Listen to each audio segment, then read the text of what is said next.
આપ જોઈ રહ્યા છો સ્પાર્ક ટુડે ન્યૂઝ। જાફરાબાદના ધોળાદરી ગામે પાણીના પ્રવાહમાં લાપતા થયેલા વ્યક્તિનો મૃતદેહ મળી આવ્યો છે। રાજુલા ધારાસભ્ય હીરાભાઈ સોલંકી પણ લાપતા થયેલા ખેડૂતની શોધખોળમાં જોડાયા છે। 2 દિવસ પહેલા ધોળાદરી ગામના ખેડૂત ખેતરમાં ગયા હતા, ત્યારબાદ લાપતા થયા છે। છેલ્લા 2 દિવસથી એનડીઆરએફની ટીમ દ્વારા શખ્સની શોધખોળ હાથ ધરવામાં આવી છે। ધોળાદરી ગામના જાદવભાઈ રાઠોડ, જેઓની 55 વર્ષની ઉંમર છે, તેઓ લાપતા થયા છે। 2 દિવસથી સખત મહેનત બાદ તેઓનો મૃતદેહ મળી આવ્યો છે।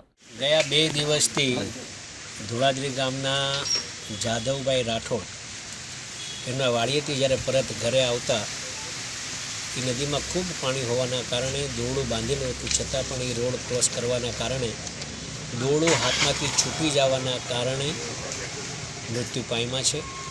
આજે એમની ડેડ બોડી સવારથી જ શોધખોળને કરતાં આજે એની જૂના પાદરે નાગેશ્રી બાજુ એની ડેડ બોડી મળી છે ને હમણાં હોસ્પિટલે લાવ્યા છે।